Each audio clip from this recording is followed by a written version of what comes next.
real form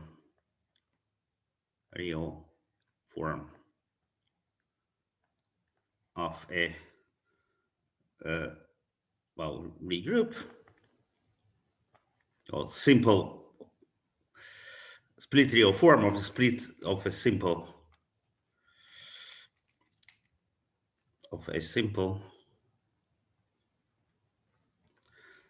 Lie group. And we study the following spaces: the Teichmüller space of this group G and of a surface sigma. Sigma is a 2D surface. For simplicity compact, we're closed.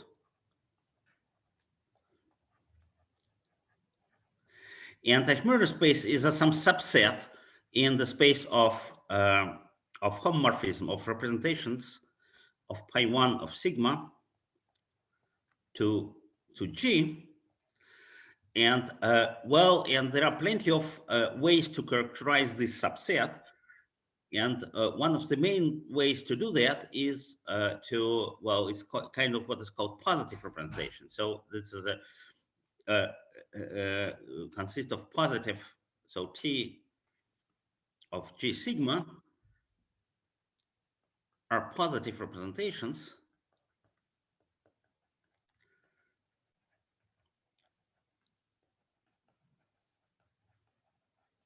and the notion of positivity is defined, well, it can be defined for any group. I will do that briefly, but generically it's more or less the same as the following idea. So positive representations, in order to define positive representation, one should define what's a positive triple of X. So definition, I'll do it for SLN first. So let's take F1, F2, F3. The triple of X are flags complete.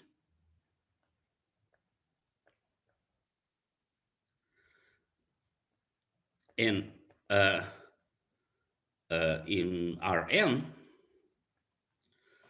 and we say that well, F1, F3 is positive if there exists a convex curve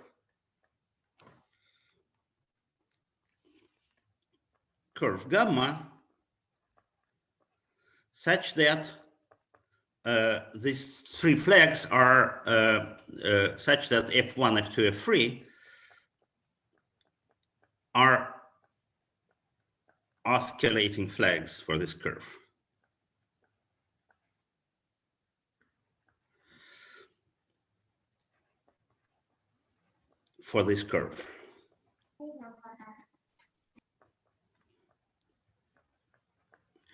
Example, if you have a flag which is just, well, here we are sitting in the projective space RP1, RP2, so a flag is a point and a line, and we consider, for example, this triple of X, it's 1, 2, 3. This triple of X is positive. Why? Because we can trace a curve such that this curve is well, each flag, it passes through 3 points in tangent to 3 lines. On the other hand, this is a example is positive, and this one is not positive, for example.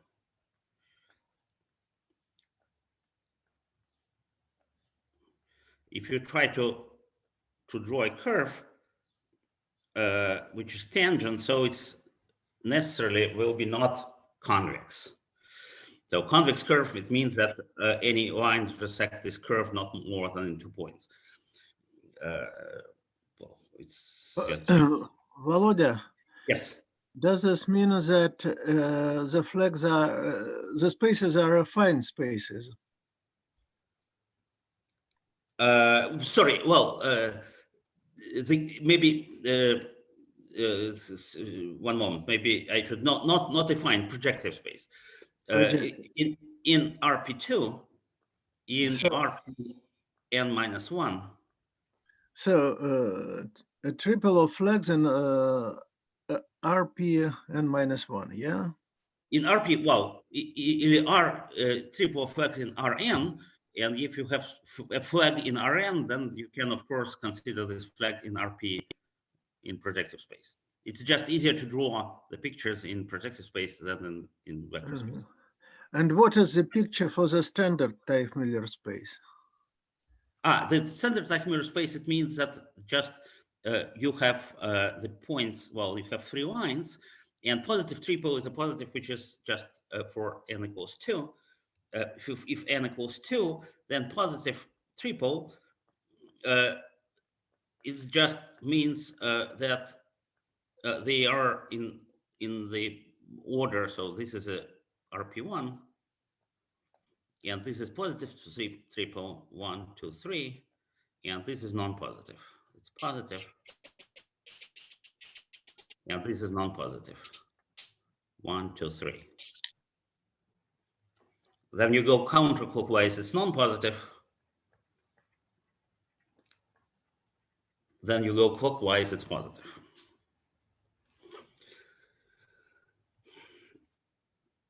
It is a little bit exceptional.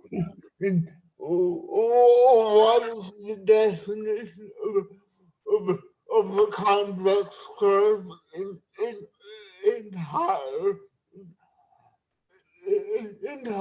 dimension?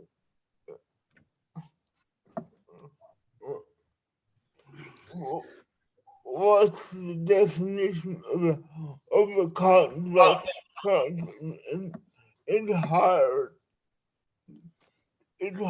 dimension?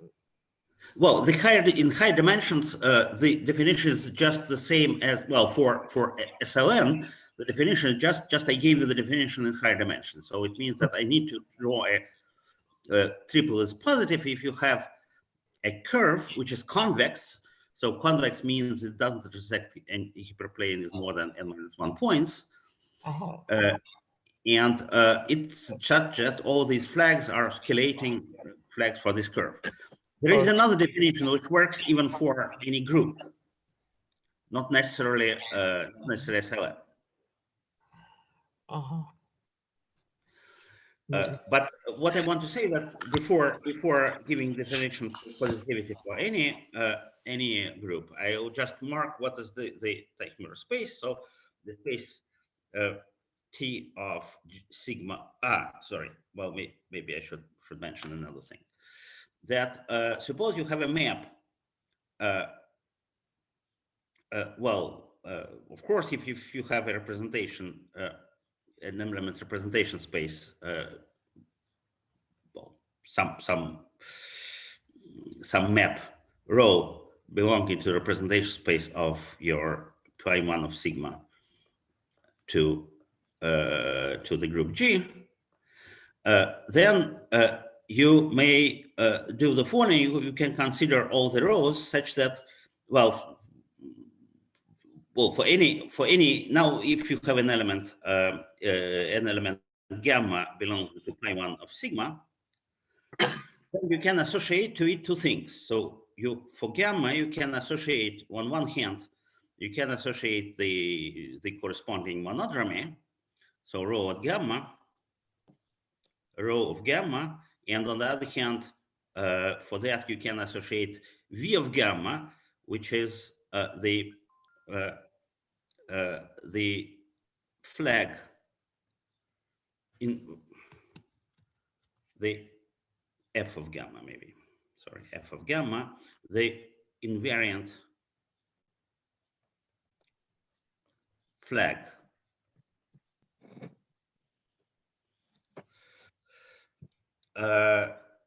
Well, for that, of course, one needs that the rho of gamma be a hyperbolic element, so all eigenvectors are real.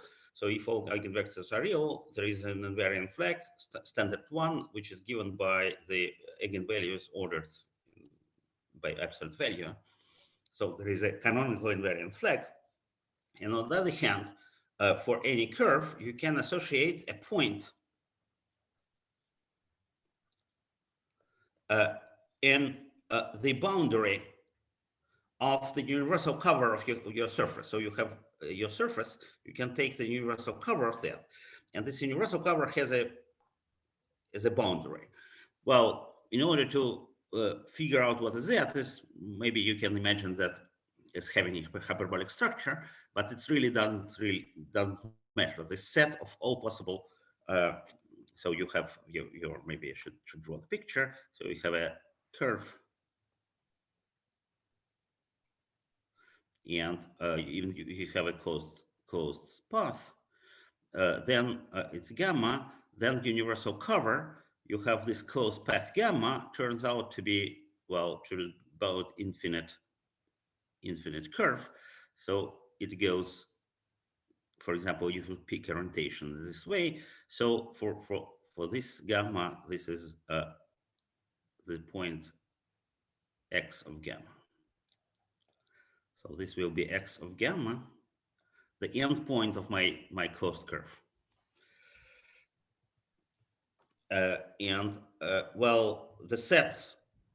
So we have therefore we have a correspondence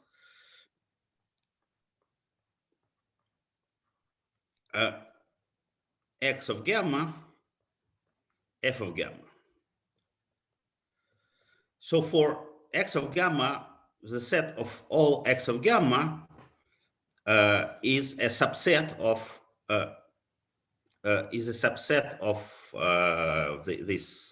d sigma tilde, which should be imagined as a circle. So it's S1. The universal cover is bounded by the circle, or P1, if you wish. And on the other hand, this is this is the flag in the space of flags. So it's just G mod B, the space of flags. And I'm sorry.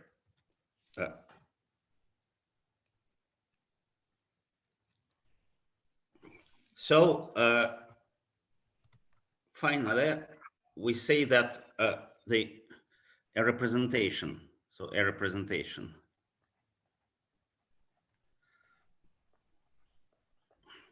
rho to pi1 to G is positive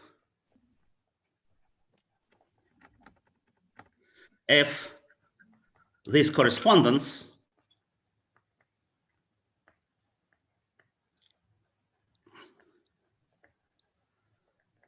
x of gamma to f of gamma sends positive triples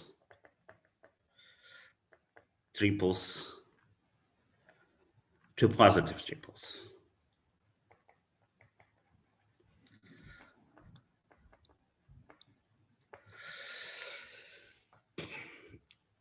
And well, it's a definition of the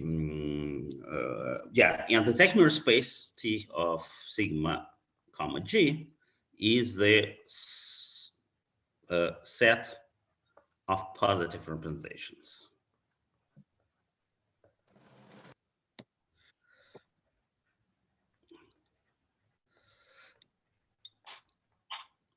Well, I just maybe I skip the definition of positivity for positive triple of x for any group, but really it's related to total positivity in the group.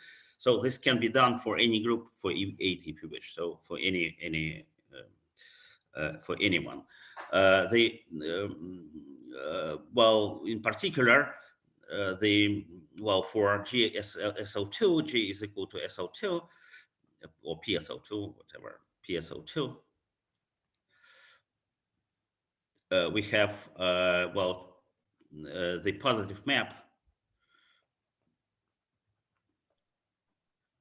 is nothing but is just the map preserving cyclic order.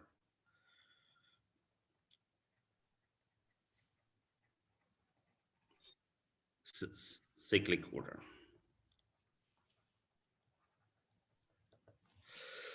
So, well, I just finished with definition of higher mirror space. Mainly, I wanted to speak about that because, well, from Misha's talk, it was not clear that it can be this can be defined.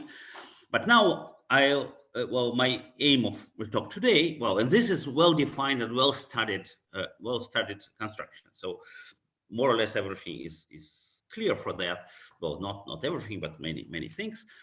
And so for this definition, the space type mirror space T sigma G, well, it has also can be, well, it has some properties. So properties of, for example, T sigma G is a Poisson manifold.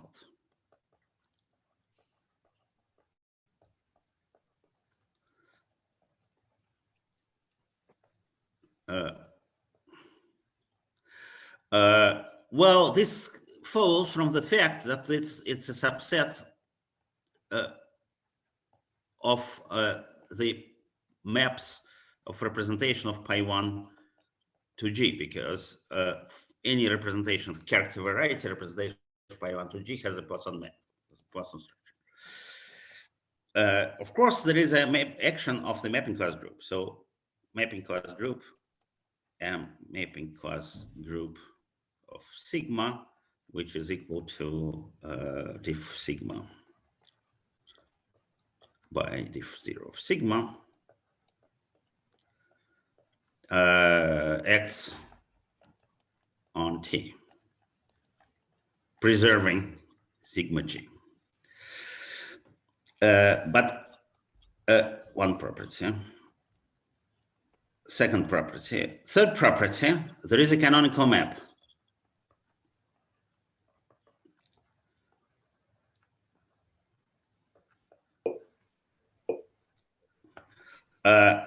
T of sigma SO2, which is PSO2, which is the standard tachymeter space, which I will denote also for simplicity by T2 in the future, but this just ordinary tachymeter space is mapped to T of sigma G for any G.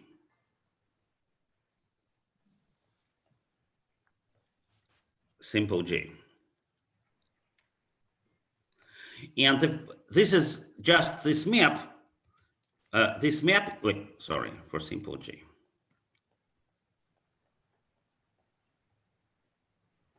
But this map is induced. Well, this map is induced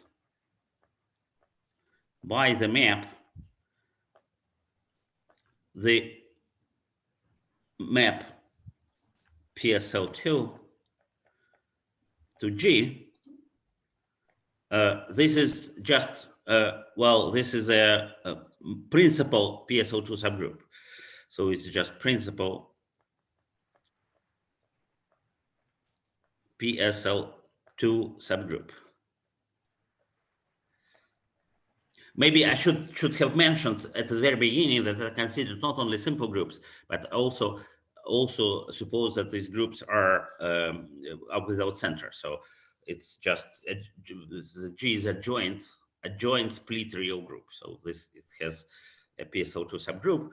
For example, for SLN, it corresponds to, well, PSO2 has irreducible representation in any dimension, exactly 1. So it gives you a map from PSL2 to PSLN, and well, this is this map. So this is you have the map from PSO2 to higher tachymeter space.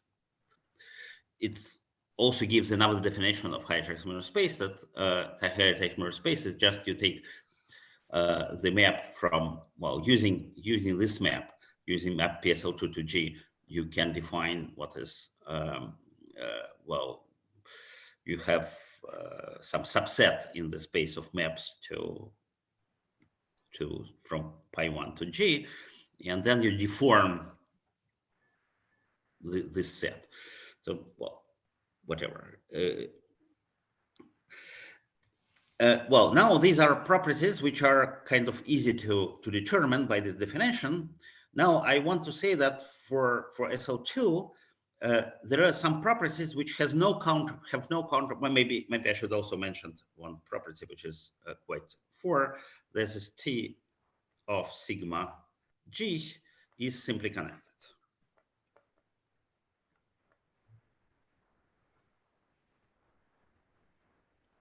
Well, topologically trivial even, sorry, for T of sigma G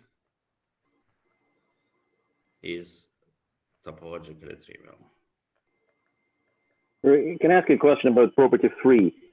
Is there only a map induced by the principal embedding of T2 into G, or any embedding of T2 into G induces such a thing? No, well, it's really principal embedding, because if you have some other embedding, for example, I don't know, you put SO2 as in a corner, then well, this gives, well, certainly the image is not positive. And the question, if it's there is another mapping which still gives you positive map, I'm not really sure that such thing exists. But I'm not, well, this actually I didn't ask myself the question if it's possible. Naively not, but maybe it exists. Okay. So topologically trivial, so it's equal to R times dimension of G times G minus 2, which is just the dimension of the homomorphisms of G, well, pi 1 into G. Not a homomorphism of representation. The representation difference between homomorphism and representation, because the space of representation is already quotient by the conjugation. It's just a question of notation. Well, now I want to say that for some T2 has some additional properties. T2 has some additional properties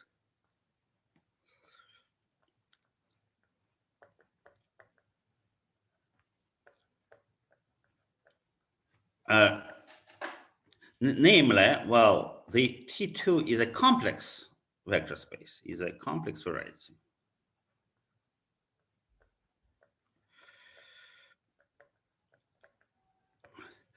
And also, well, and moreover, it's not only even complex, but also actually Kähler.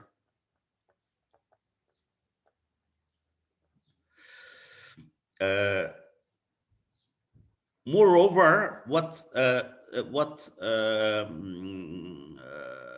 Misha was explaining you some times ago, that actually T star of T2 is actually even a hyperkähler variety.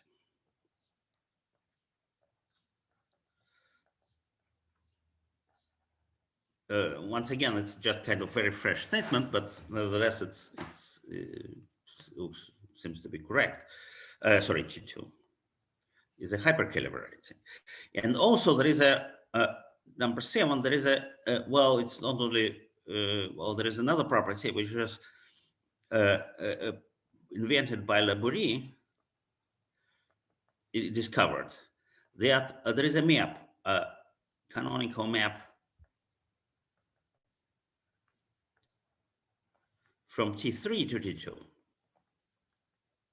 And conjecturally, maybe it's even proven now that there is a map from Tn to T2. So for SLN. So this is a map in kind of wrong direction. And also the construction by Laborie is really beautiful construction using some affine spheres. It's geometric, but it uses very hardly the PDEs, and well, this is not very clear to how to figure it out.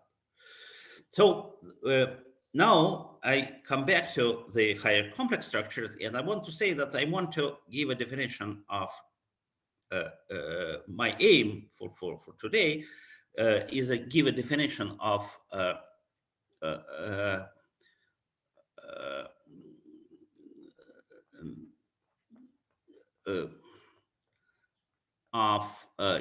T of sigma, and for a moment I will speak only about PSLN, note about higher groups, such that the analogs of 5, 7 be obvious.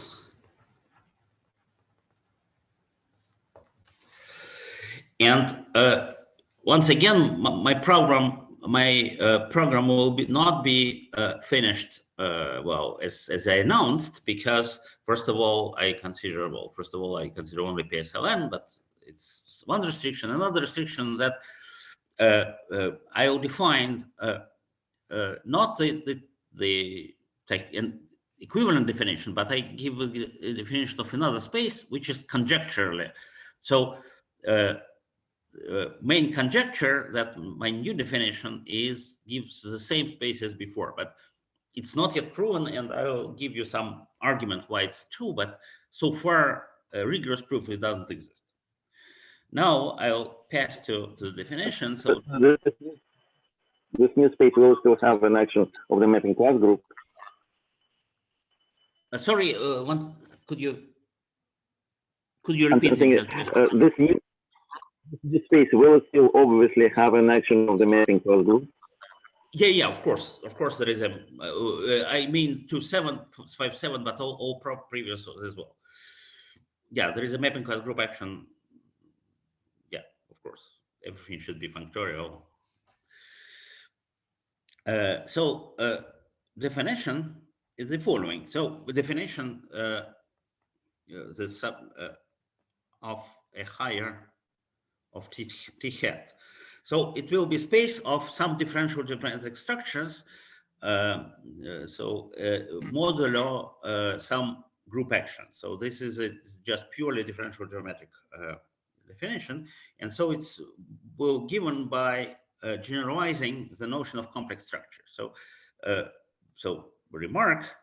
So T2 of sigma, though we have ordinary Teichmüller space, can be defined using what is the positive maps, what I did before, positive representations.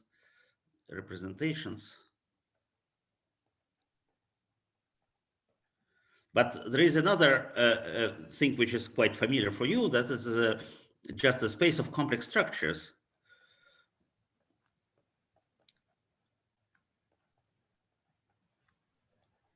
On sigma modular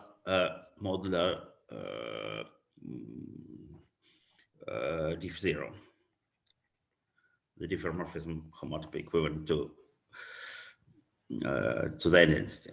Now, what I want to now define is it generalizes complex structures on sigma. Well, notion of generalized complex structure. So I want to have some analog of a complex structure. So what is a main, what's complex structure? Complex structure is some differential geometric structure on my surface, which is very, not very rigid. So the complex automorphisms of my surface, homomorphic automorphism is a very large group locally, but not globally. Globally, it's usually a finite group, but if you take, so complex structure, usual complex structure,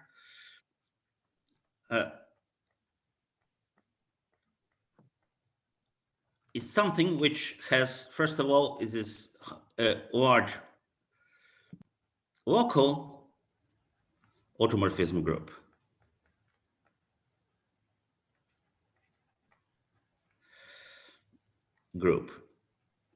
And small global, almost vanishing, well, small global. So I want to define something which is, for example, if hyperbolic structure, for example, it's some structure which is much more rigid. So local automorphism group is quite small. It's PSL, so it's finite dimensional. And so I want really some structure which is more generic. So now I pass to a main subject of my talk, namely what is higher complex structure. And to define what is a higher complex structure, I want first to recall shortly, as far as I understand, this is, well, what is a, well, Hilbert scheme. So Hilbert scheme. For that, well, what I'm going to do, I'll define as a complex structure at a point, higher complex structure at a point, that certain element of the Hilbert scheme. Maybe I should do another way. So what is complex structure? I just want to define the complex structure in a way which I'll later generalize. So complex structure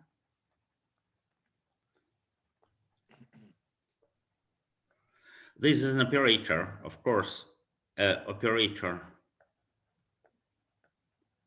J such that to T sigma to T sigma at every point of your point, such that J squared is equal to -1.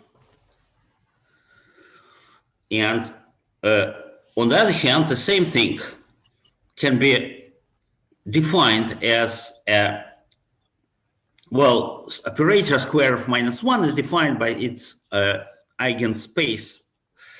So the space of all vectors V in a complexified tangent space to sigma, or cotangent, it doesn't matter, such that such that JV is equal to IV. So this is just, well, this is called T star 10 of sigma at the point X. So, well, this eigenspace determined uniquely the J. So therefore, this is and this is a subspace of T star complexified of your surface sigma at point X.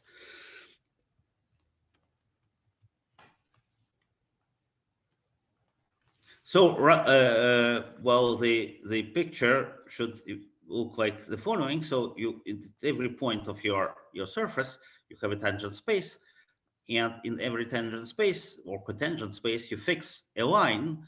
But, well, this is not real tangent space. It's just complexified tangent space. And you have a line, and this line has a property that if you take this line and take the complex conjugate, so T star, well, T star 10,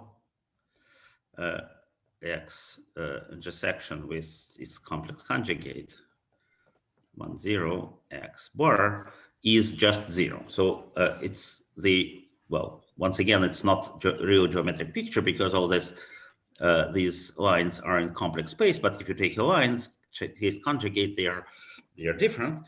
And, well, it's just definition of the complex structure. And another way of looking at the definition of the complex structure is the following. So you have, if locally, so let's fix some coordinates,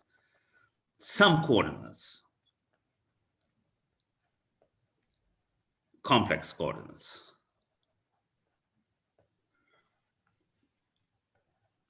On my surface sigma, or just locally. So some complex local coordinates Z and Z bar.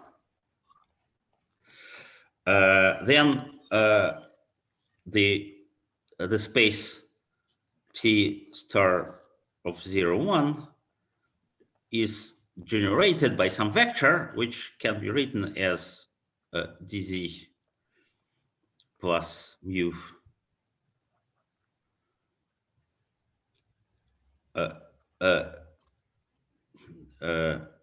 dz bar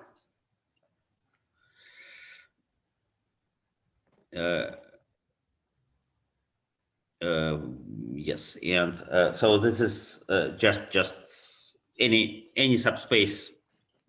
If we allow mu to be infinite, any subspace is generated by something. So therefore, the complex structures. So complex structures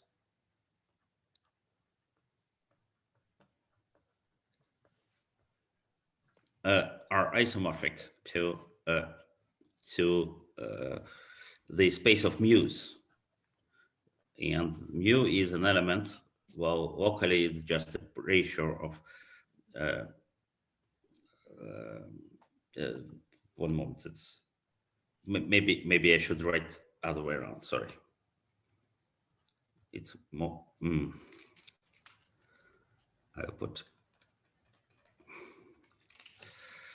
See, if I wrote d0 bar, so t star of 1 0 bar dz bar plus mu dz.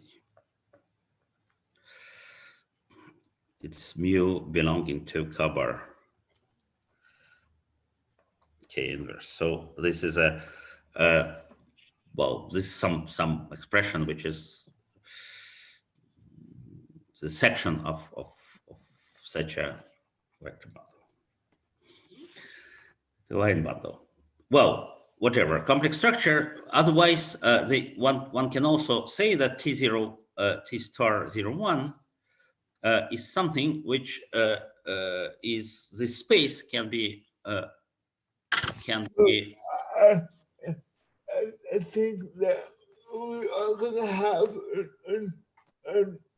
an inequality on mu, which is something like the absolute value of mu should not be equal to 1. The absolute value of mu should not be equal to 1. So, yeah, of course. Sorry, I forgot to mention, of course, that we have a condition.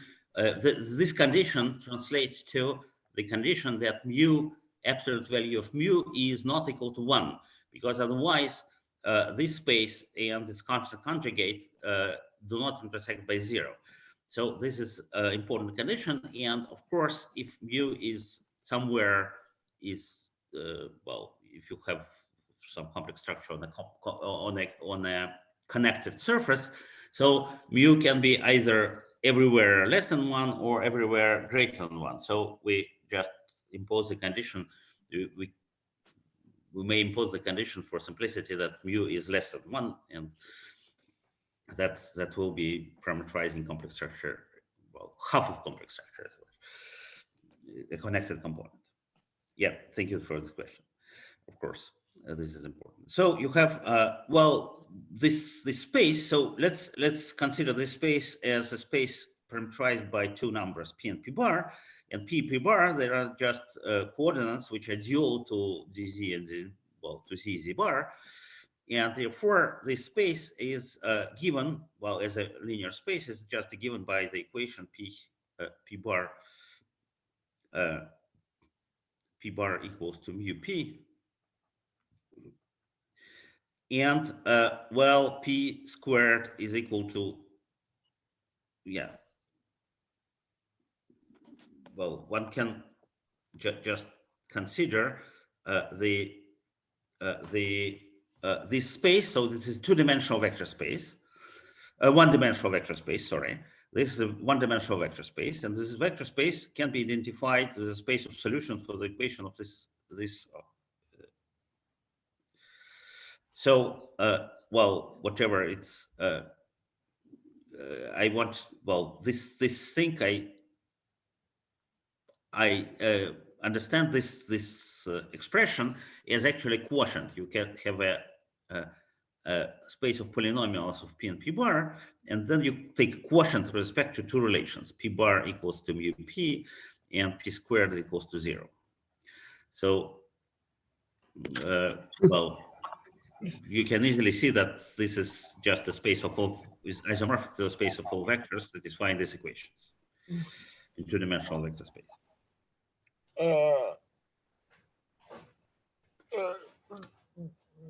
Do you want to take the spec of this?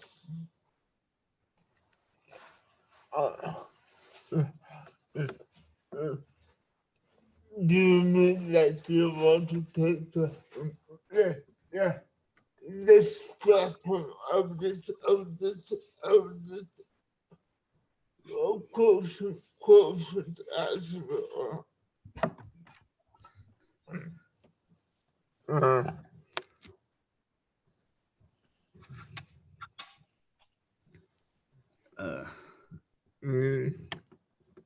Oh, maybe I didn't quite understand the question. So what I want to say that I consider the following. Well, we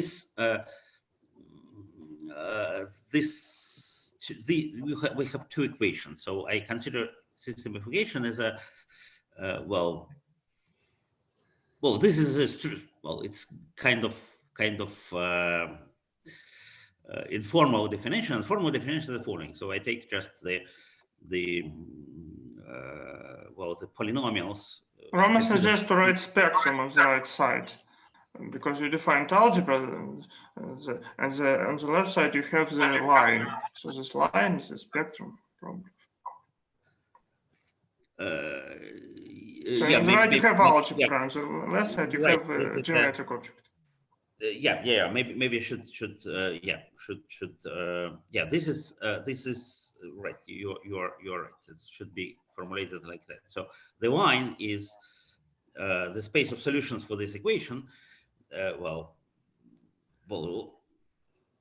Maybe okay. Let's do the following. So the line is just the space of solutions of this equation, and now I define the following. Maybe I should do the formulated like that. So now let's say the following. So this is just a line. Just a line. Now I wanted to give the definition, which given by this equation. So I give definition. Well, first of all, recall that Hilb n of C2 is the space of ideals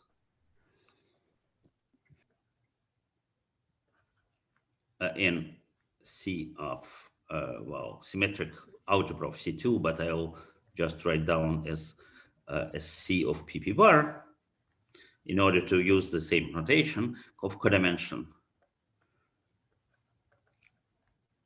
And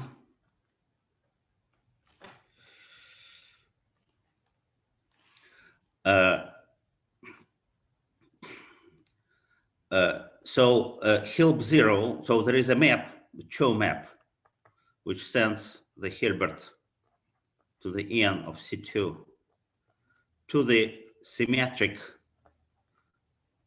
n symmetric power of C2, which is just the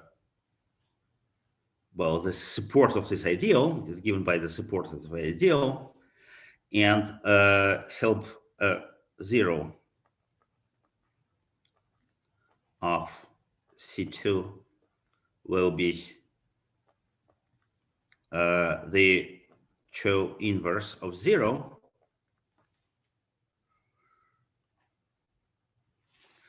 So all the elements of all the ideals such that they are supported in just on 0 of your space, and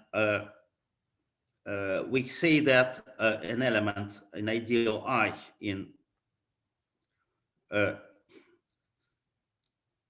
Hilb 0 of C2 is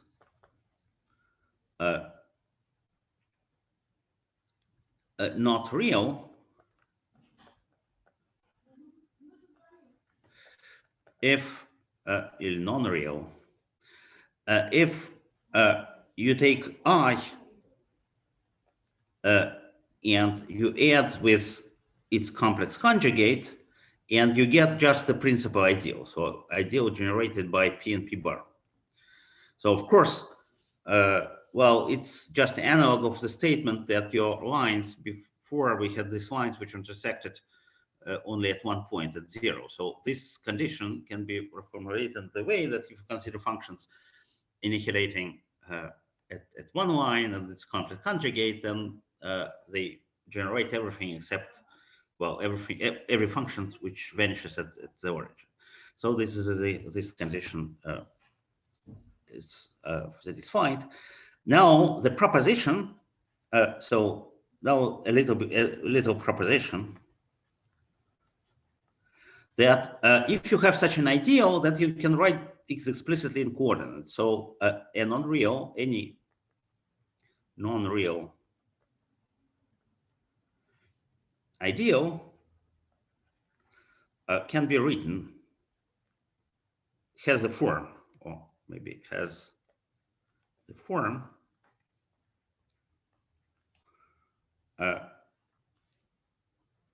so it's generated by p to the n equals 0, ideal, of course, in help 0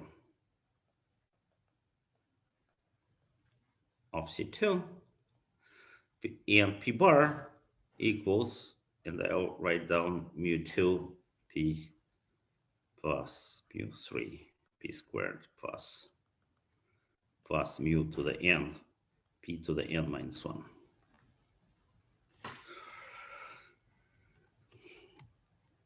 So once again, I have p and p bar. In this case, are of course not complex conjugates. So just two. Well, if you can imagine them as as x and y. How one can imagine this? Well, what this ideal looks like. So well, it's in the theory of Hilbert scheme. It's this ideal which can be written this way. It's called curvilinear ideal. Of course, not any ideal in the Hilbert scheme is curvilinear, but well, fortunately, in our case, the condition that I plus I bar is p bar implies that the ideal is called curvilinear. Now, definition.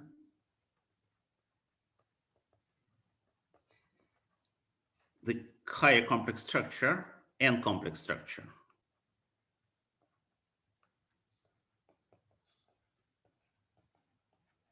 at a point x is on a surface.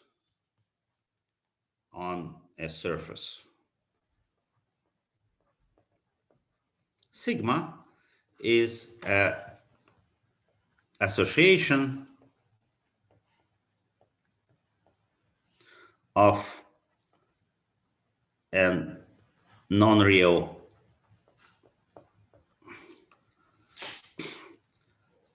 point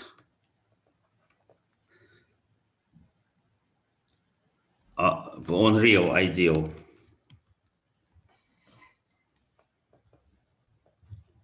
from help 0 of p star complexified of sigma to every point x and sigma. So you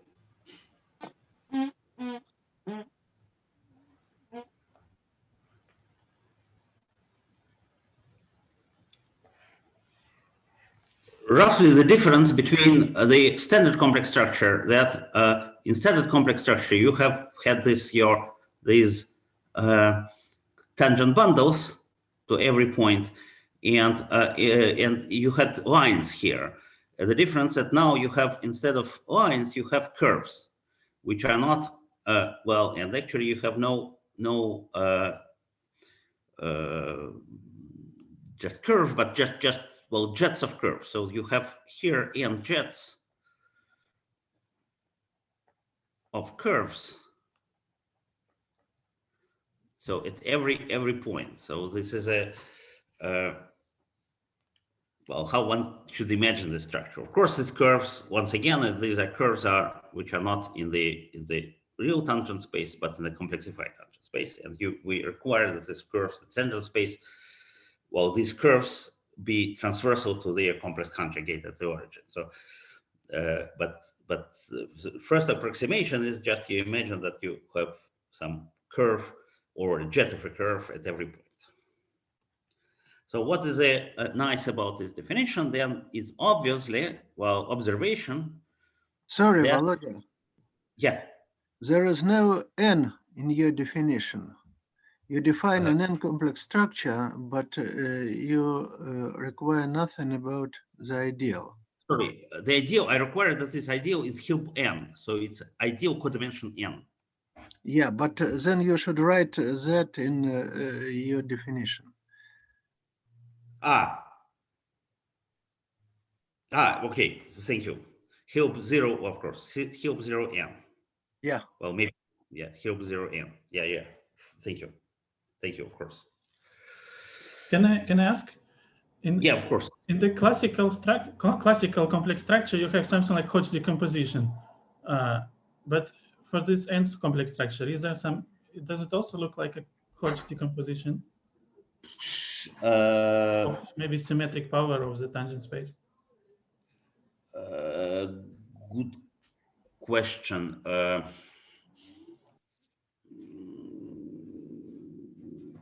If you mean Hodge decomposition of just of what? Because you have tangent space is just a decomposition of tangent space in sum of two. Well, we are speaking about dimension 1, so complex dimension 1. So this is just, of course, if you consider just the space of homology, for example, the homology is decomposed. Well, we have some more complicated decomposition, but I mean, you wrote that T is T01 plus T10.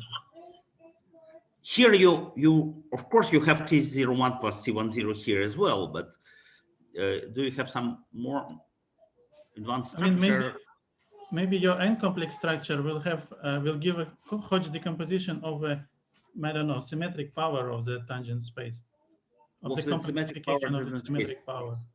In canonical way. Well, there are actually plenty of structures, but I cannot say what is exactly the structure which could be considered as an analog of Hodge decomposition. Well, okay, thank you. You'll see that there are plenty of other structure you can see. Well, get out of that, but nevertheless, yeah, I cannot answer because maybe well, I don't know exactly what. There is no obvious analog.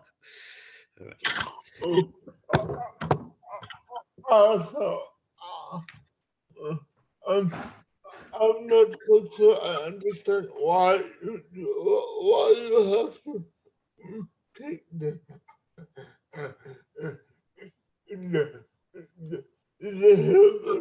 space of the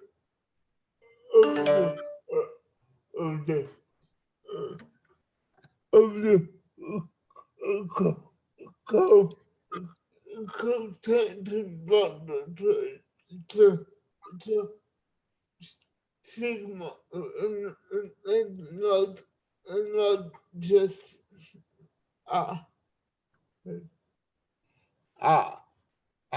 so yeah.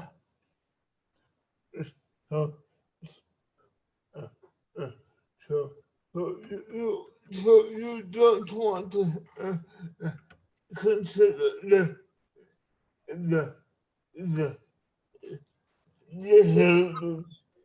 Hilbert scheme of sigma itself, right?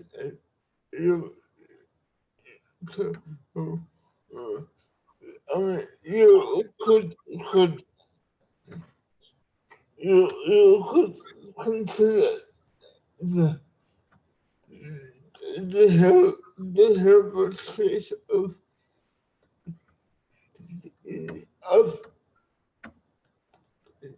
sigma itself.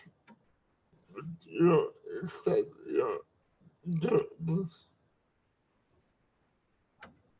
instead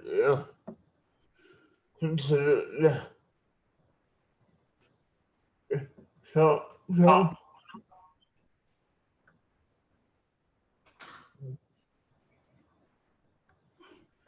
yeah.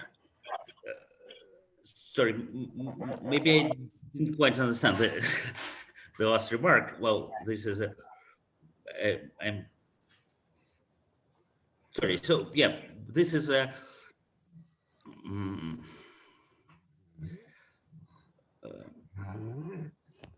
Well, what I wanted to say, this first very simple observation from this definition, that if you have an M complex structure,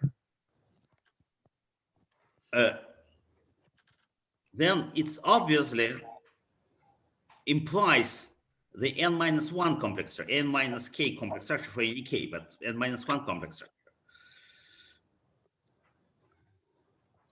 Because, well, for example, if you have an ideal I, then you always can take your ideal I and you can intersect with the ideal PP bar, the principal ideal to the power n-1.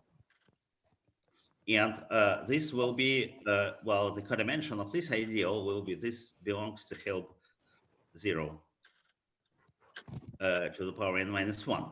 So if I belongs to help to the power n. So this, or either way around, if you have a curve and you have an nth jet of the curve, then of course you can compute n-1st jet of the curve.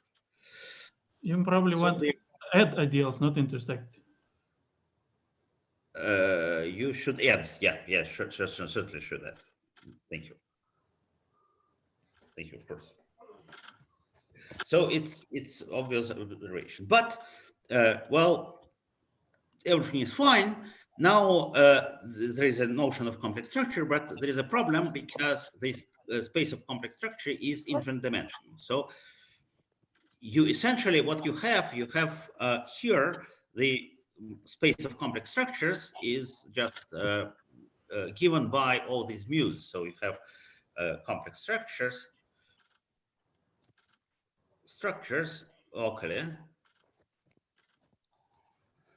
given by the collection of mu1, etc., mu2, etc., mu n, and so you have n functions and just on your surface, and even if you act with a diffeomorphism group, you cannot kill off them. So you have no chance to have something locally trivial. To get it locally trivial, you should consider the group which is more larger than the group of diffeomorphism. And now I need another definition. So the group of sim0 of sigma is a group of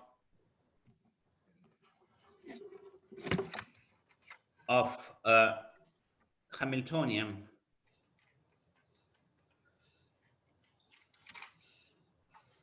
symplectomorphisms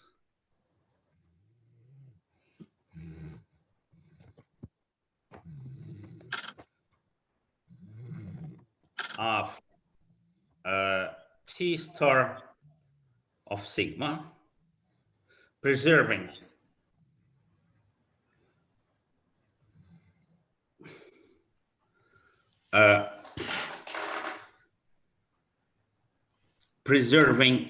zero section.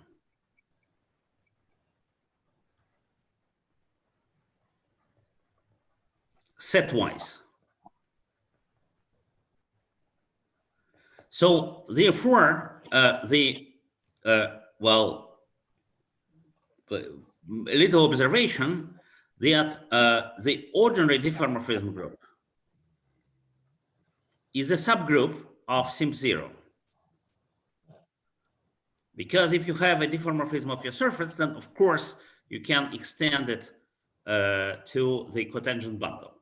However, sim0 is more general, and these are well, these are simply morphism of cotangent bundle, which do not preserve generically, do not preserve the structure of T star of cotangent bundle. So you have this group. And another observation, which is also very easy to see, that if that simp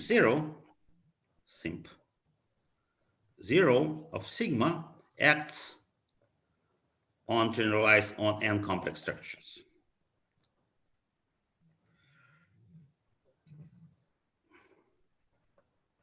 And the formula for the action, maybe in order to be more precise, I would like to, what's the formula for the action? It's much easier to write down the formula for the algebra of action, algebra of Lie algebra action. So Lie algebra action, algebra of simp zero of sigma is of course isomorphic to just to functions, well, such functions to the maps from F H, which are maps from T star of sigma to R, whatever, or C, such that H of zero section equals 0. So the space just of all possible functions, which are 0 on 0 section, and the map, well, the action, you take the ideal, well, the ideal, which is given by P star, P bar equals to sum over mu I, P to the I, P to the N equals 0, goes to the ideal generated by, well, you take, maybe I should write it this way, equals 0. And then you just take the Hamilton, you take the ideal generated by P bar minus sum of mu I, P to the I, Poisson bracket with H.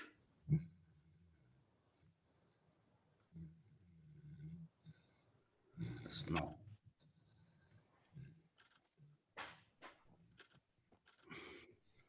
Plus, maybe sorry. Maybe I should write more precise, more accurate formula. So mu1, etc., mu n go to you take the, well, mu1 p1 p mu2 p squared p plus mu n p to the n minus 1 go to plus, you take the p bar plus mu2 p plus etc. plus mu n p to the n minus 1. You take the Poisson bracket of that with your Hamiltonian H, and then you compute the result modulo your ideal. Modulo the ideal. So if you compute this, well, it gives you an action of Hamiltonians, the function of P and P bar, on the space of generalized complex structure. Now, theorem. If sigma is topologically trivial, then the space of complex structure, well, the space of quotient higher complex structure and complex structure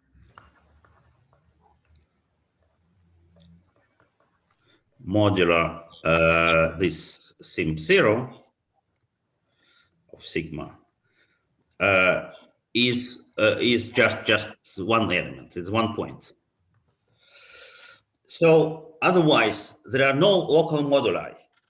This group acts transitively on the space of n complex structures. That, well, roughly speaking, if you look at this picture, so you have curves at every point, and if you allow yourself to make transformations, well, any transformation of the cotangent bundle, a simplex homomorphism of cotangent bundle, then you can straighten all these curves simultaneously. So this is a one theorem, that there are no local moduli, and another theorem that the dimension of the space of if sigma is closed, if sigma, the sigma is closed, then the quotient of n complex structure on sigma, n complex structure on sigma,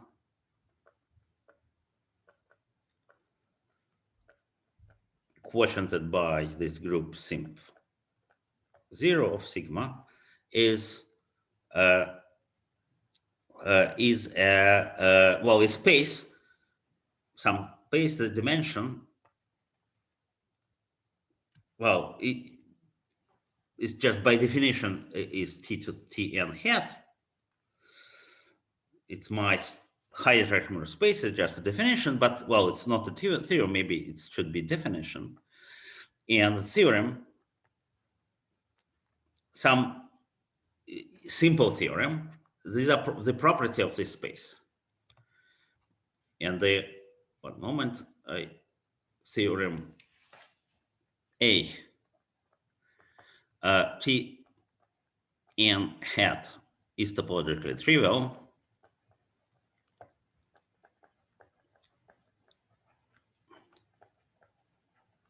Of dimension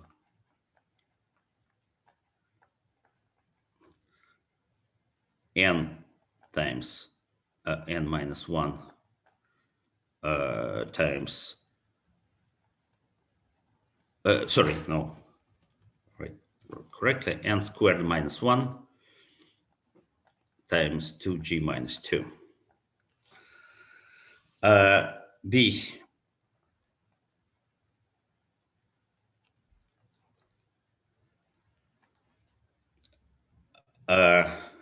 T n hat has a complex structure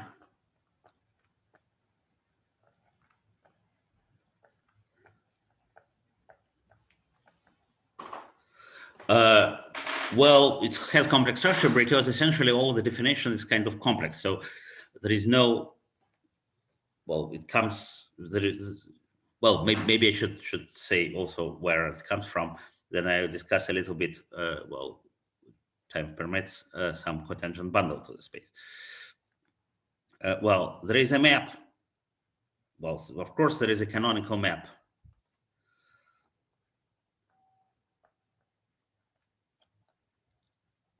of Tn hat to Tn minus 1 hat, etc., to T2 hat, and T2 hat is the same thing as T2. So there is a map from any higher, well, this space of higher complex structures to map to ordinary complex structure. So you can always forget all these curves and get, so this fibered over the standard complex structures. Well, this shows, well, of course, also maybe I should mention, but it's kind of obvious that there is a canonical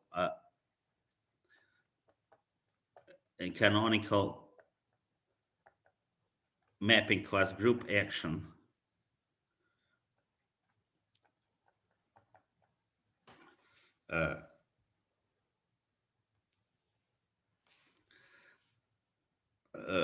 on T hat of sigma.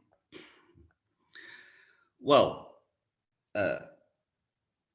here it's just the definition of this higher Reichenberg space. Now I want to say a few words justifying why this higher Reichenberg space has to do something to do with this space of higher complex structures has to do with the space which I started with.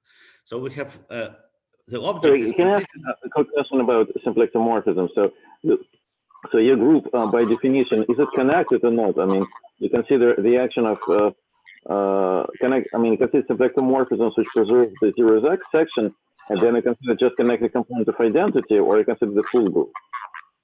Well, it's just by definition because it's Hamiltonian symplectomorphism. It's Hamiltonian symplectomorphism. So Hamiltonian means that something generated by, well, it's connected, of course. And if you consider just symplectomorphisms instead of Hamiltonian, will you get a bigger group, and will it still act? Of course, mapping class group. Of course, if you consider the just all symplectomorphism preserving zero section, they act as well. And the quotient is yeah, it gives you an action of a mapping class group. Or you can say that just from the very beginning, the diffeomorphism act on this picture, and therefore you can forget about symplectomorphism. It just act by diffeomorphism. Well, somehow on this picture you don't see any higher analog of mapping class group. So you, in general, this symplectomorphism group is something which is well, though this group looks like very large, but it's not actually, because well, for example, if you consider the Lie algebra of this group, what's the Lie algebra of this group? It's a function of h of t star of sigma to r. But most of this Lie algebra acts trivially, because if you have h well, h is well, if h is a polynomial function, or if vanishes, if h restriction of h to a fiber vanishes with order n, then this Poisson bracket has order n, and therefore the action is trivial. So in fact, the higher symplectomorphisms are just the Hamiltonians of this, correspond to Hamiltonians, modular Hamiltonians of degree n or higher. So these are just, well, linear Hamiltonians correspond to ordinary diffeomorphisms. Well, quadratic Hamiltonian correspond to group X on complex structure for n equals 3, and so forth and so forth. So the group which, well, strictly speaking, for every for every n, the group which acts on your space is actually smaller than the whole group sim0.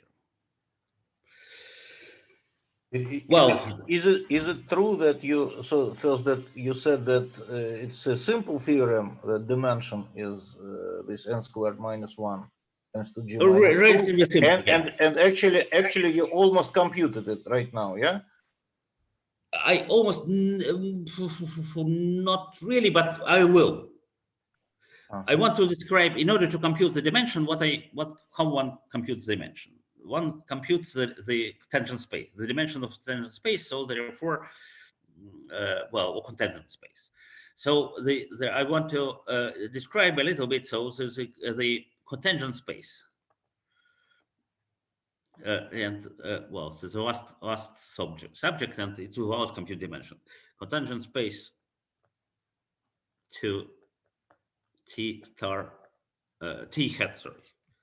A cotangent space t star, but now not to the surface, but to the Teichmüller space itself. So t hat n of sigma.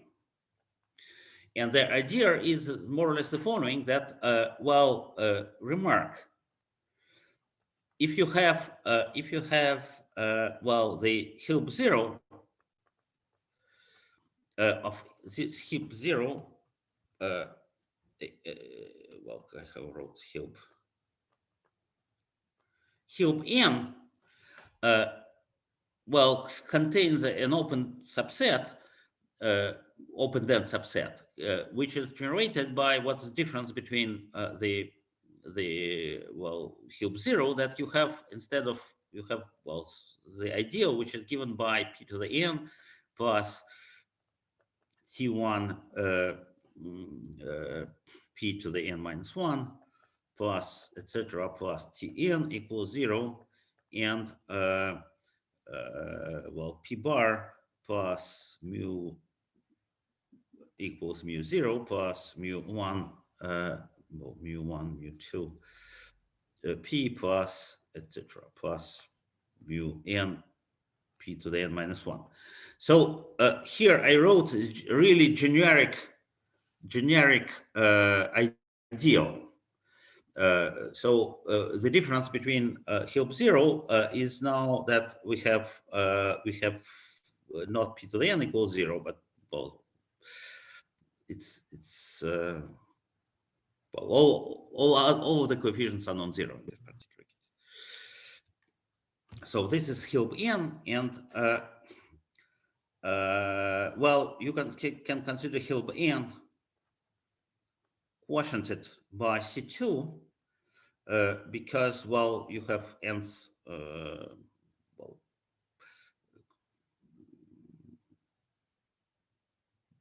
which, well, there is an action, the action on C2 by shifts. So it's shifts. And I want to claim that, well, this is, well, contains also open-dense subset, such that you can get rid of that. So p to the n plus t2, p to the n minus 2, plus, etc., plus t to the n.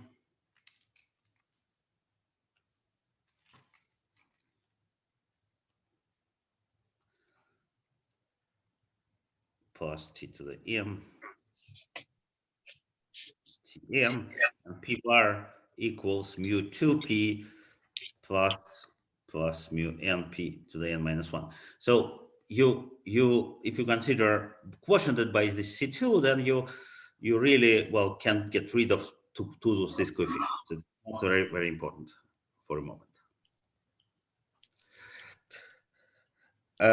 Now I want to claim the following thing, that what is the cotangent bundle? So cotangent,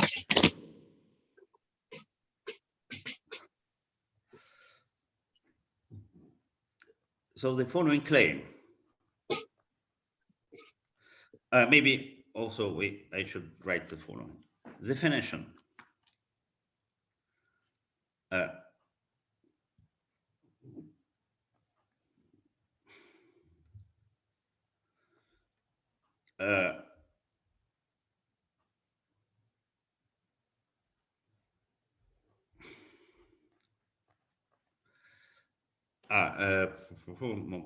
One little moment. Yeah, so maybe, so suppose we have, we are given, for every point, we give, are given not an element of Hilb 0, but, so by definition, so spectral curve, generalized spectral curve, is an association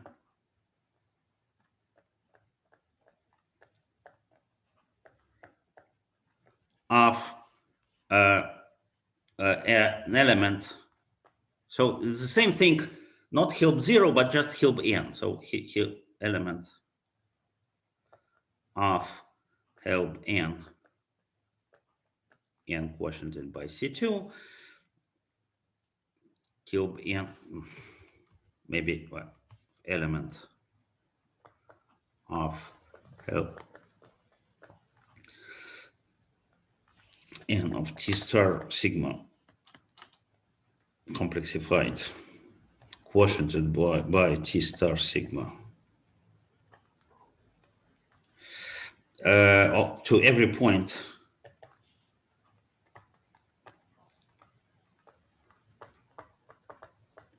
x in sigma. And of course, there is an action of the sim 0 on it. So yeah, well, we can, well, spectral curve is really a curve. So it means that, well, generically, if you consider generic point of this association, so generic point of Hilbert scheme is just collection of n points in C2. So this is well, possibly degenerate, really possibly degenerate curve, which is just, so spectral curve is really generically, so spectral curve defines a covering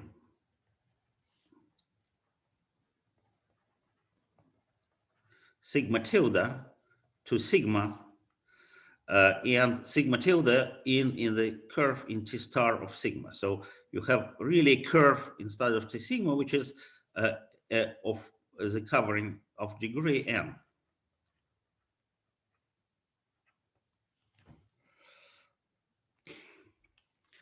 Now, well, it's only a claim. Volodya, is this spectral curve associated with some kind of Higgs field, or from where it comes? No, so far not. But I'll formulate where it comes from. Well, it's come from cotangent vector.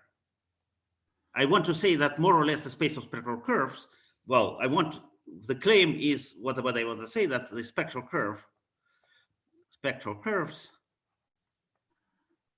Sorry, once maybe the cotangent vectors.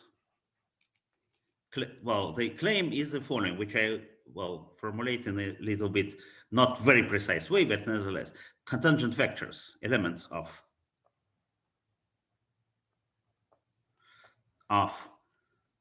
T star of my T end of sigma are in bijection correspond to Lagrangian. Is it Tn or Tn?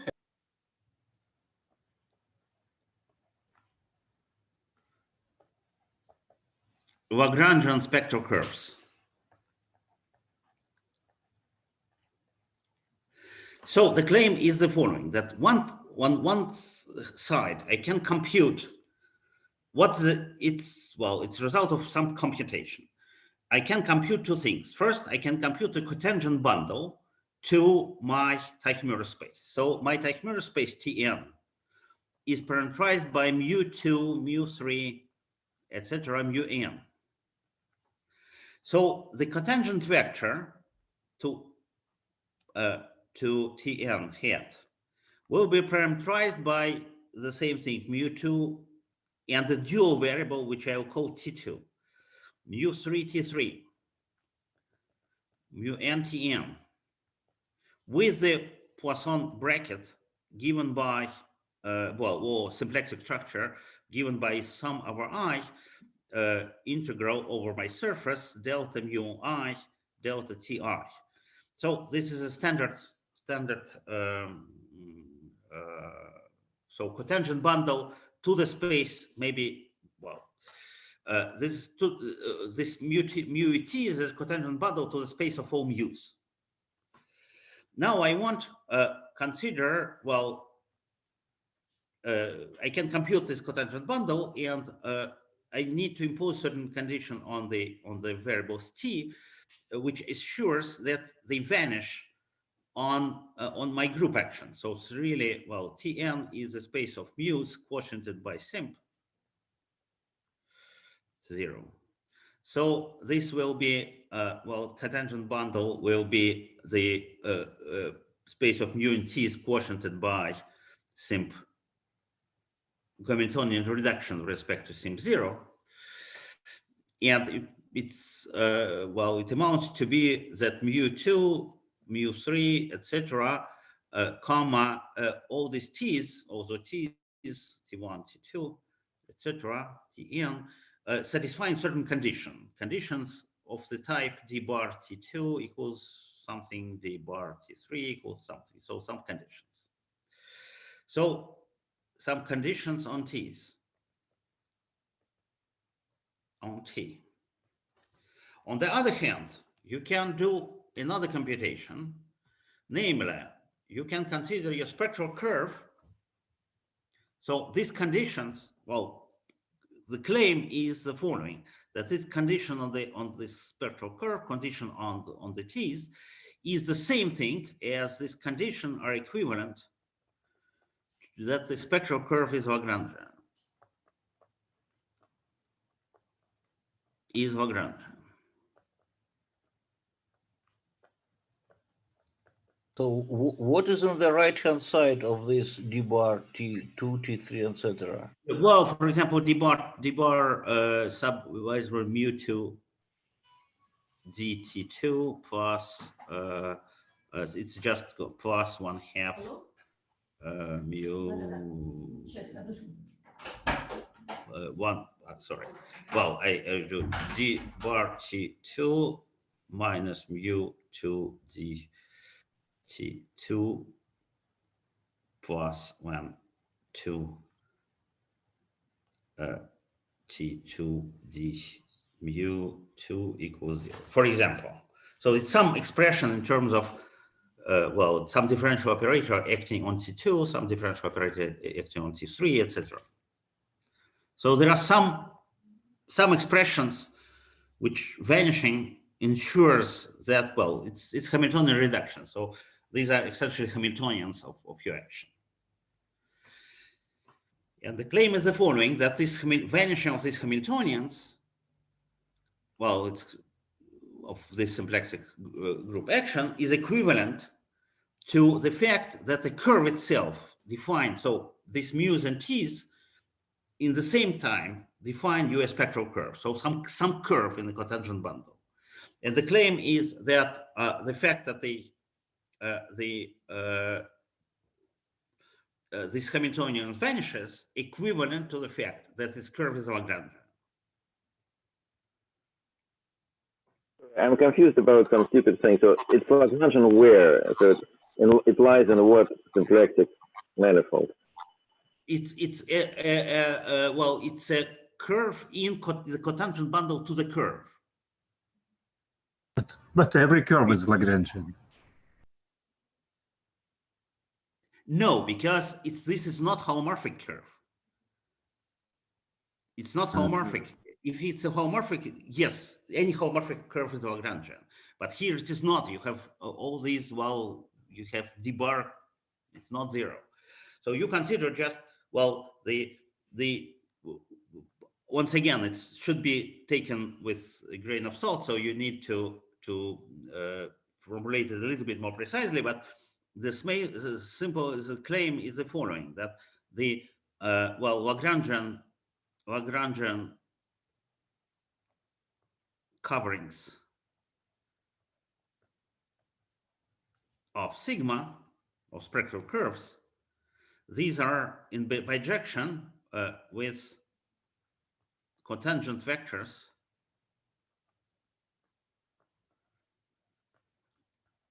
to t star of sigma, t star of cotangent vectors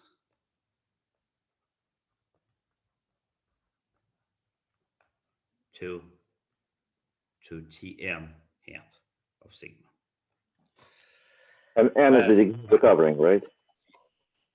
N is the cotangent n-fold covering. The example which... Excuse me, yeah. I'm confused a little bit. The cotangent bundle to the surface is, of course, a symplectic manifold, but yeah, you consider the complexified cotangent space bundle. What is well, it's this. Well, on the complexified cotangent bundle, you have complexified form, and you want your Lagrangian manifold, your submanifold, to be well, so this form be vanishing. So you have just in coordinates. In ordinary cotangent bundle, the symplectic form is dp dz, okay? So you have dp dz but now you have p bar. You have dp dz plus dp bar dz bar. Okay. You have this form, and you want this form to be well to vanish provided P's P bars are not necessarily complex conjugate. Is it non-degenerate?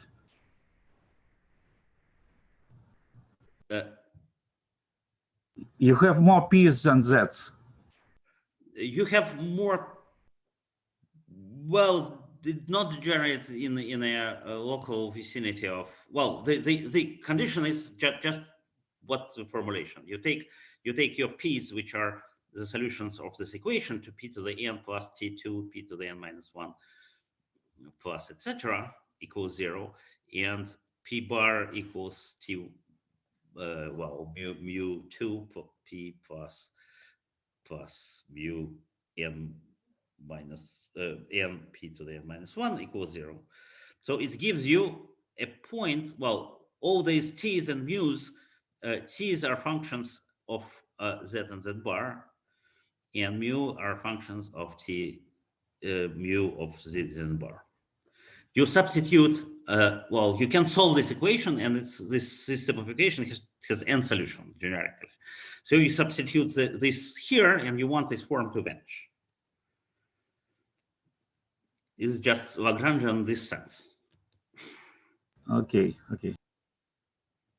Yeah, this is, honestly, I just spent plenty of time.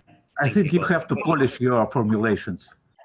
Yeah, certainly. But, well, it's Lagrangian in a little bit really strange way, because this kind of variety of dimensions rather 6 than 4. But, well, you can imagine that the Z bar, yeah, you have. On the other hand, if you consider Z bar not complex conjugate either, so you have space of dimension 8, and this becomes fine. But yeah. But, well, the computation is a simple one, that the Hamiltonians correspond to vanishing Hamiltonians correspond to symplectic group action, correspond to the fact that these are Lagrangian.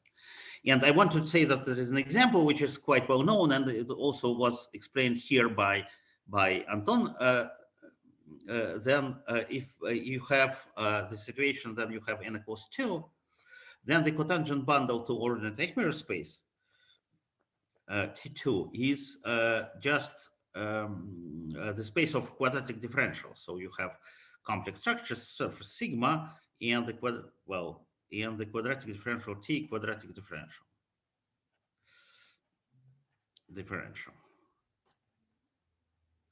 And if you have this pair, then you, of course, you can construct a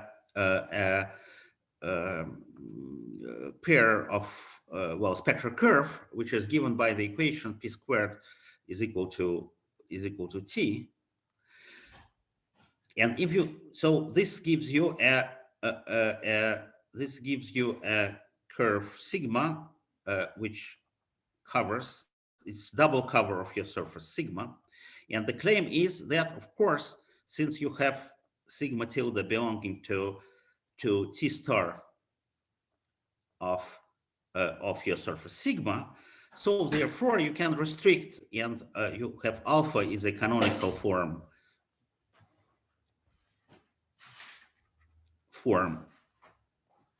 on T star sigma, and sigma tilde is Lagrangian, so you have sigma alpha restricted to sigma tilde belong to H1 of sigma tilde. And therefore you have a map from T star of T2 to H1 of sigma tilde. Well, and actually you need to quotient this by H1 of sigma, just before, because, well, and the claim is that this is an isomorph, local isomorphism.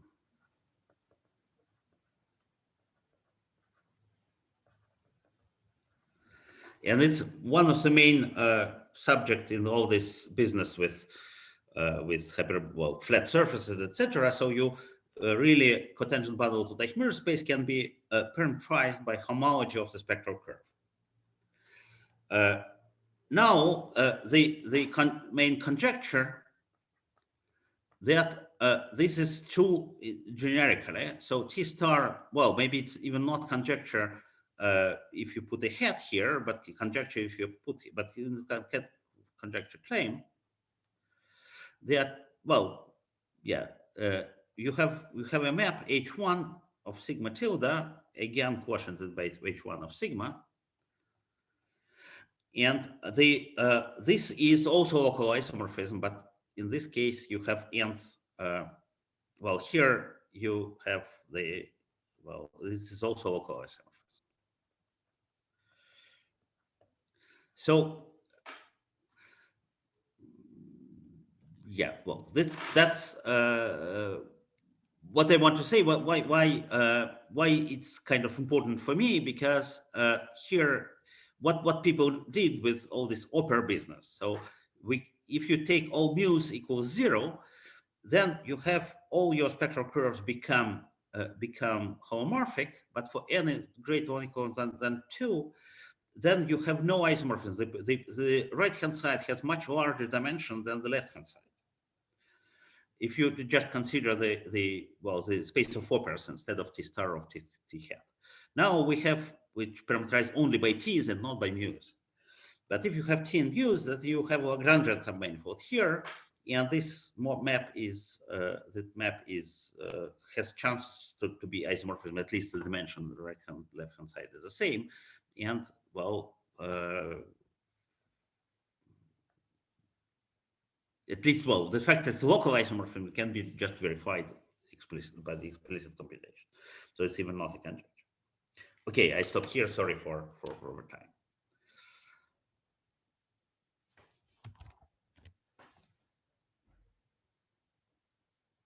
Okay, any questions?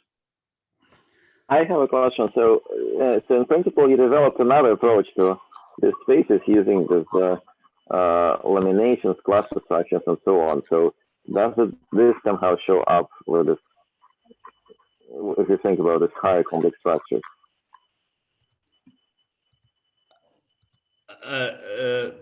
Sorry, maybe I didn't understand the.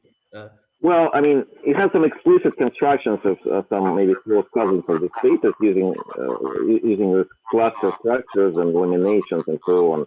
So the question is, is there a chance that this will somehow show up when you think about them? I mean, let's assume that T hat, Tn hat, and Tn are the same. Then can we see this? Well, what I want to say that well, of course, if your surface is not closed, then well, what I said here, it was about closed surface. If your surface is not closed, you can introduce cluster coordinates, and you can construct cluster coordinates on the space of Tn without hat, and well, that's fine, and you can define the cotangent bundle to that, of course. But the main problem, in a sense, that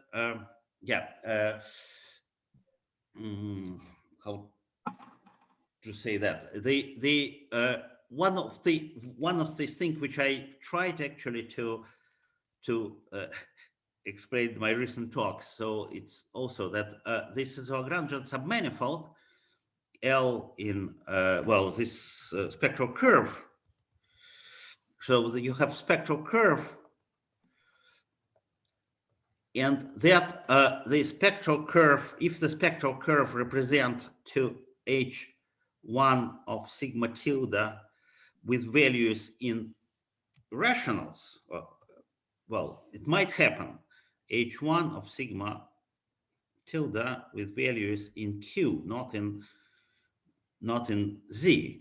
The fact that we have an isomorphism between this space, the space of cotangent bundle, and the space of homologous space ensures you that it happens often. So it means that, well, the dense subset in the space of cotangent bundle is essentially the space of corresponding homological clusters with rational coefficients. And if you have rational coefficients, then this gives you a certain structure, kind of higher laminations. So you have what is the ordinary lamination? ordinary illumination is a collection of curves on your surface. And well, this illumination gives you some functions on the space of Teichmüller space, etc. So now, if you have a rational homology class, it also gives you a connection of surface, but with some, well, here for SL2, you do not require that they do not intersect. For SLN, you allow them intersect by 3, but with some additional conditions. So, well, the hope that starts from the point of view of coordinates, explicit coordinates, all this approach could give some notion which generalize the notion of illumination for higher n, but well, I don't know yet. But once again, it's of course one would like to put all that on the same table. And once again, it's this approach. It's some definition which gives you these properties which are obvious in this definition are absolutely non-trivial in another one, and vice versa. So if we could prove that they coincide, that it could give some approach, well, which gives you both things. And in particular, laminations, maybe this higher notion of higher lamination, which is also not known. We know what is a moduli space of laminations for higher rank, but we don't know what is one singular lamination. Volodya, you mentioned that T and T hat, they conjecturally are the same. Are there cases in which it is proven? What's the state of the art? No, it's not proven, but it's you know, it's kind of what we need to prove. It's just the analog, higher analog of Poincaré uniformization theorem. What Poincaré uniformization theory tells us that the complex space of complex structure is the same thing as a space of hyperbolic structure on Earth. So this is or homomorphism of pi1 into PSLN. It's just that space. So the what I know that one can write down an equation which is generalizes some generalization of Toda, and this existence and uniqueness of solution for this equation would give the isomorphism.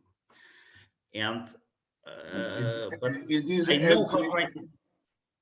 n-periodic Toda. Which one? Which of Todas? No, it's L-periodic, n-periodic.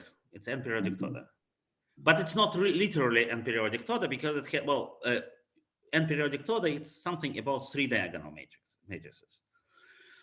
And tridiagonal matrices, and here is well, complete n by n matrices. Okay.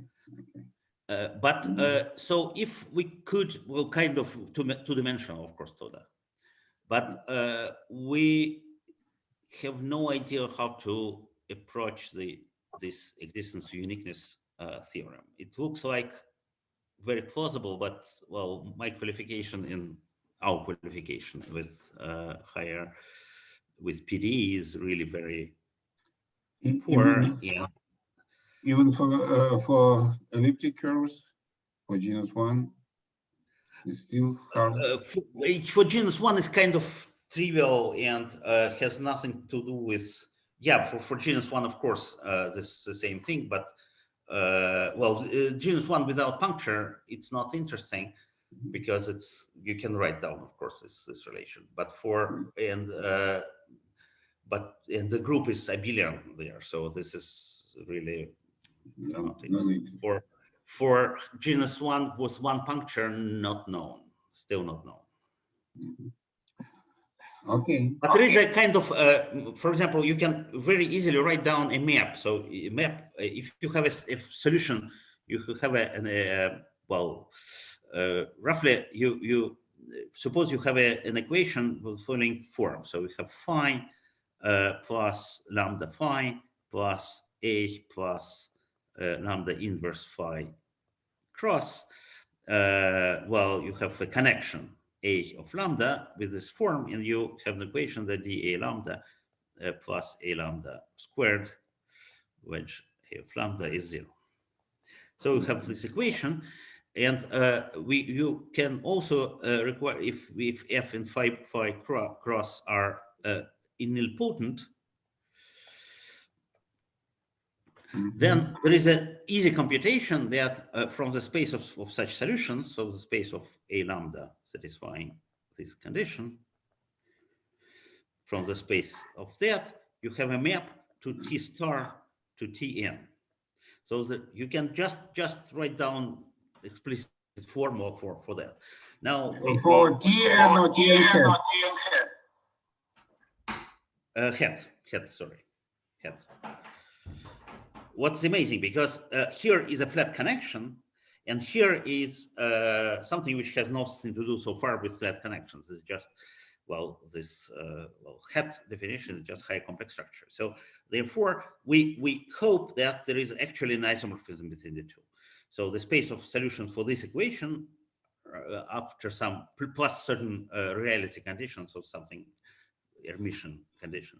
So this would be isomorphic to T star to Tn. It would give well, this desired uniformization theorem. So far, we have a map in one sense. Map in another sense, it's not quite clear. Okay, thank you. If there are no more questions, I have one more. So, do you expect to have some kind of high envelope of mapping group?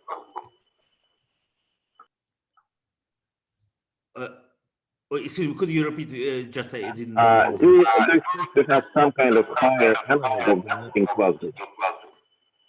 Higher envelope of mapping class group. Well, yeah, what I mentioned at a certain moment. No, you know, this group, which is well, this SIMP0,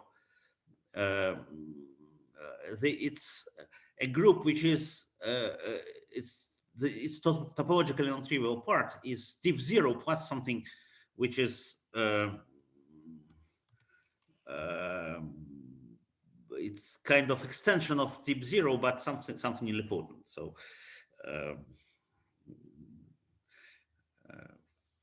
so you don't expect a bigger div0 plus nilpotent. So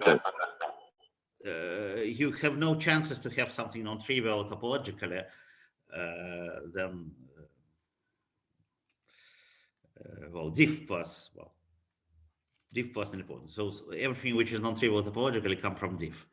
Yes, I understand. So you don't expect a bigger discrete group to act on the space? No, I don't expect. I do not expect. Well, at least I cannot see it in an obvious way. Maybe for some reason one can take some, well, I don't know. And if you take the quotient by the mapping class group, does this quotient have some nice properties? I mean, in the usual case, it's algebraic, for example. So is there a chance? Yeah. No, this is also not have no chance to be algebraic, because well, if you take a quotient with respect to ordinary technical spaces, then your quotient is somehow has boundary dimension, codimension 2, codimension real, codimension 2, complex codimension 1. Here the group remains the same, and the space is of much higher dimension. So if you take a quotient, then you have no chances to have boundary of codimension 2. And it's kind of looks like something like vector bundle or some bundle over Teichmüller space with non-trivial topology, even after taking quotient. Well, for n equals 3, it even can be shown that this is equal to the space of moduli space of cubic differentials. So it's definitely not a compact manifold. I didn't say compact. I'm wondering if it has an algebraic structure. It does. Yeah. Of course. Well, I would expect algebra to be algebraic manifold. Yeah.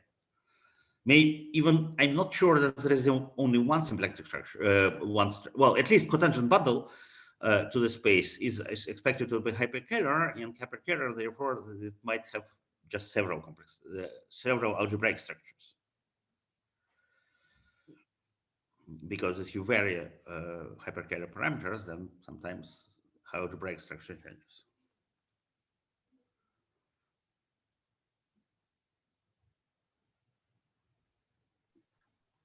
Okay, well, thanks. We're expecting you to be here one more time in the nearest future. Okay, thank you.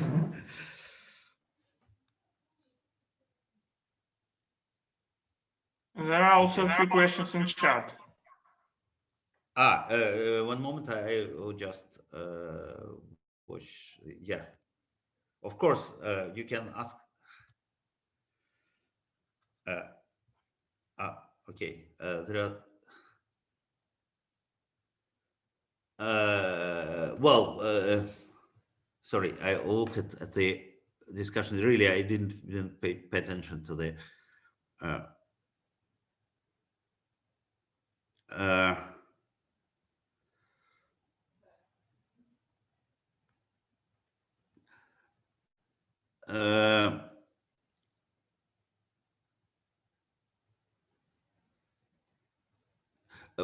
The question about jets into complexification of sigma, I didn't quite understand the question, because the jet is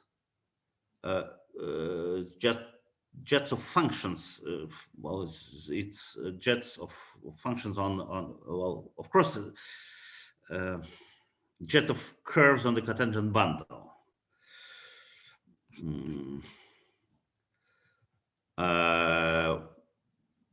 Well, another question then about it's of course a complex dimension. It's so yeah, the dimension n squared minus 1 times g minus 2 is a complex dimension.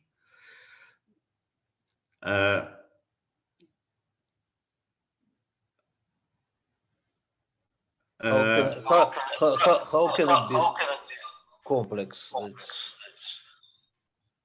It's 6g minus 6 for ordinary complex structure. One moment. Yeah, of course, this should be compared with ordinary complex structure. So if it's 3 squared 3 6g minus 6. Yeah. Sorry, it's complex dimension of the cotangent bundle and real dimension of the space itself. Yeah, sure. Well, you should compare with n equals with real case.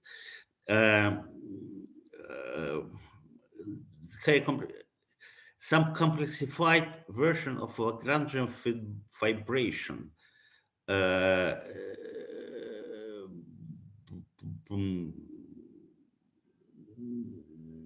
No, I don't think so. So this is what I want to say, that if you have a cotangent vector to the higher complex structure, it will be a spectral curve. So it's a curve in a cotangent bundle to the surface.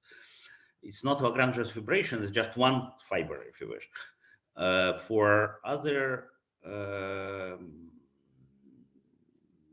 once again, it's not really Lagrangian vibration. It's just you have a Lagrangian curve in every cotangent. So you have a cotangent space, and if you wish, if you wish, you have your surface sigma. Over each point, you have a cotangent bundle. And every cotangent bundle, you have some curve passing from the origin. So the union of this curve, of course, you have something of dimension 3. You have 4-dimensional space, which is a cotangent bundle, and there you have some 3-dimensional subspace. But it's not this 3-dimensional subspace has nothing. Has no Lagrangian properties. It's 3-dimensional.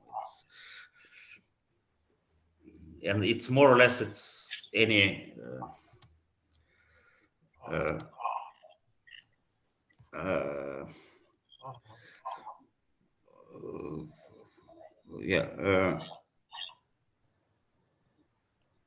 yeah, of course, it's just the question is if you have, the good question. Well, of course, as always, I don't know how to answer. That's I say, well, if somebody doesn't want to answer, the answer is good question. It's exactly a good question. I don't know if n goes to infinity. One would like very much to figure out what's this limit.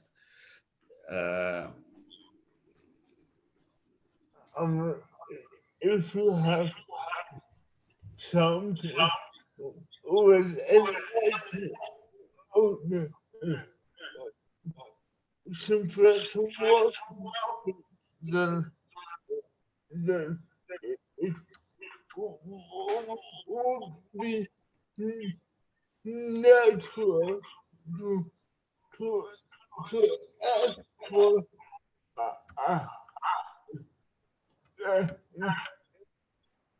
different space.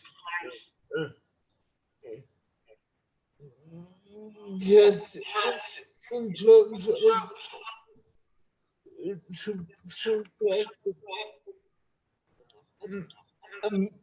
metaphor.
Also, well, I can say that the condition of non-reality of ideals means that just absolute value of mu less than 1 or not equal to 1. So, but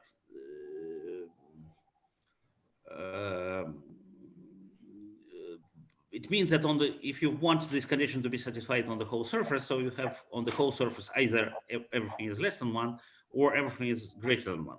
If it's greater than 1, then it's just corresponds to the Taylor space corresponding to the different orientation of the surface. So it really doesn't change anything. So you can replace z by z bar and get mu from mu to mu inverse.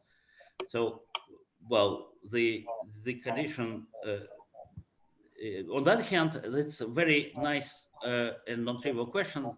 What kind of singularities you obtain if you allow your mu to have sometimes to be equal to 1? And this is, well, good question. I was thinking about that and I drew some nice pictures, but so far I don't know the final answer.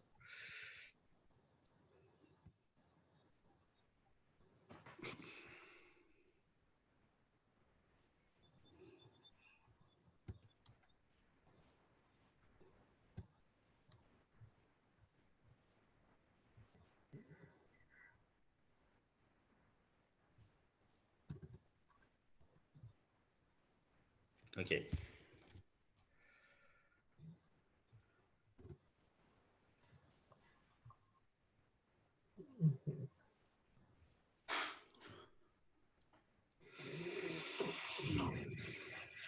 Ну что, считаем, что ты уже устал?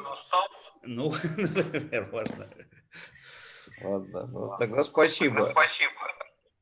Вот, ну, вам спасибо. Вообще, хорошо было бы считать, что сегодня была лекция, а еще на эту тему провести семинар. Хорошо, хорошо.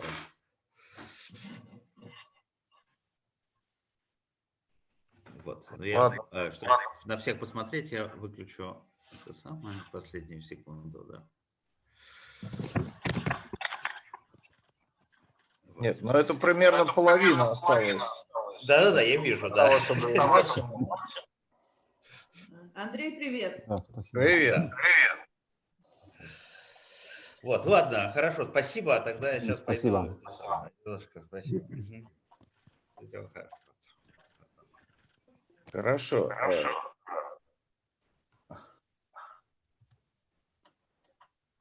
Ладно, ну тогда что, всем спасибо. И... Паш, у нас что, всего полчаса или даже меньше?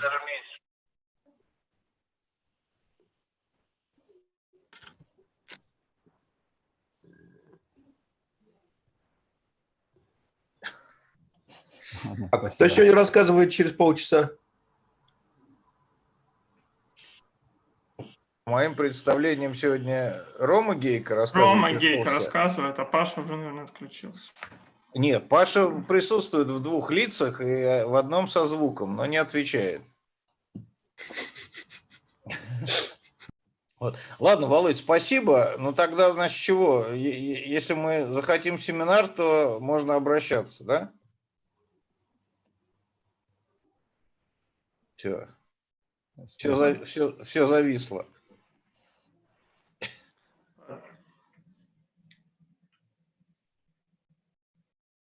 Это проблема лиц со звуком.